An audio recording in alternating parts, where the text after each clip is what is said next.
ಬಹಿಷ್ಕಾರ ಹಿನ್ನೆಲೆ ಮಾರಾಮಾರಿ ಹಲ್ಲೆ ನಡೆದಿದ್ದು, ನಂಜನಗೂಡು ತಾಲೂಕಿನ ಬಂಕಹಳ್ಳಿ ಗ್ರಾಮದಲ್ಲಿ ಘಟನೆ ಬೆಳಕಿಗೆ ಬಂದಿದೆ. ರತ್ನಮ್ಮ ಹಾಗೂ ಕಿರಣ್ ಕುಮಾರ್ ಎಂಬುವರು ಹಲ್ಲೆಗೆ ಒಳಗಾಗಿದ್ದು ನಂಜನಗೂಡು ಸಾರ್ವಜನಿಕ ಆಸ್ಪತ್ರೆಯಲ್ಲಿ ಚಿಕಿತ್ಸೆ ಪಡೆಯುತ್ತಿದ್ದಾರೆ. ದೇವರ ಕಾರ್ಯಕ್ಕೆ ಸೇರಿಸೋಲ್ಲ ನಮ್ಮ ದಾಯದಿಯೊಬ್ಬರು ಮರಣವಾದಾಗ ನೋಡಲು ಬಿಡಲಿಲ್ಲ. ಮಾತೆತ್ತಿದರೆ ತಪ್ಪು ಹಣ ಕಟ್ಟಿಸಿಕೊಳ್ಳುವ ಗ್ರಾಮದ ಮುಖಂಡರು ದಂಡ ಕಟ್ಟೋಲ್ಲ ಎಂದಿದ್ದಕ್ಕೆ ಅನ್ನ 2 ಕುಟುಂಬಗಳನ್ನು ಬಹಿಷ್ಕಾರ ಹಾಕಿದರು. ಬಹಿಷ್ಕಾರ ಹಾಕಿ 2 ವರ್ಷ ಕಳೆದು ಯಾರಿಗೂ ಹೇಳಿಕೊಳ್ಳಲಾಗದೆ ಜಿಗುಪ್ಸೆಯಿಂದ ಜೀವನ ನಡೆಸುತ್ತಿದ್ದಾರೆ. ಅನ್ನ ರಕ್ಷಣೆಗೆ ಬಂದ ರತ್ನಮ್ಮಳ ಮೇಲೆ ಹಲ್ಲೆ ಮಾಡಿದ್ದಾರೆ.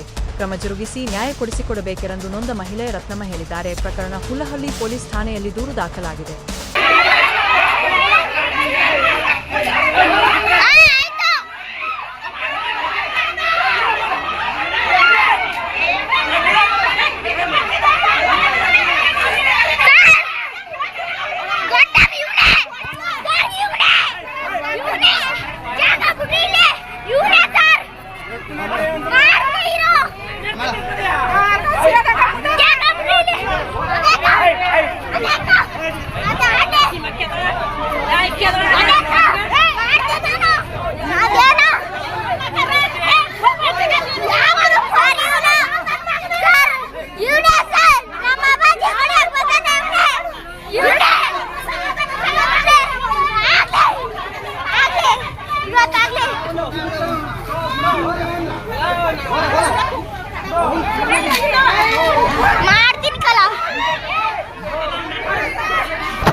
ಇದರಲ್ಲ ಕುಟುಂಬಸ್ಥರ ದಾಯಾದಿಗಳು ಯಾರು ಮರಣ ಹೊಂದಿ ನಮ್ಮ ಬಹಿಷ್ಕಾರ ಹಾಕಿದವ್ರ ಕುಟುಂಬದವರು ಒಬ್ರು ತೀರೋಗ್ಬೇಕಾದ್ರೆ ಅಲ್ಲಿಗೆ ಹೋಗ್ಬೇಕಾದ್ರೆ ಬರಬೇಡಿ, ನೀವು ಕೈ ಮುಗಿತೀವಿ, ನೀವು ದಯವಿಟ್ಟು ಒಂಟಾಗಿ ಬರಬೇಡಿ ಅಂತ ಎಲ್ಲ ಕುಟುಂಬ ಎಲ್ಲ ಕುಲನೂ ಸೇರಿದ ಹೊತ್ತಲ್ಲಿ ಅವ್ರನ್ನ ಕಳಿಸ್ಬಿಡ್ತಾರಿಂದ ಇಷ್ಟು ನಮ್ಮ ಅಣ್ಣ ಕುಡಿದು ಹುಚ್ಚರಾಯ್ತು. ಅಂದರೆ ಅವ್ರನ್ನ ನೋಡ್ಲಿಕ್ಕೆ ಬಿಡ್ಲಿಲ್ವಾ?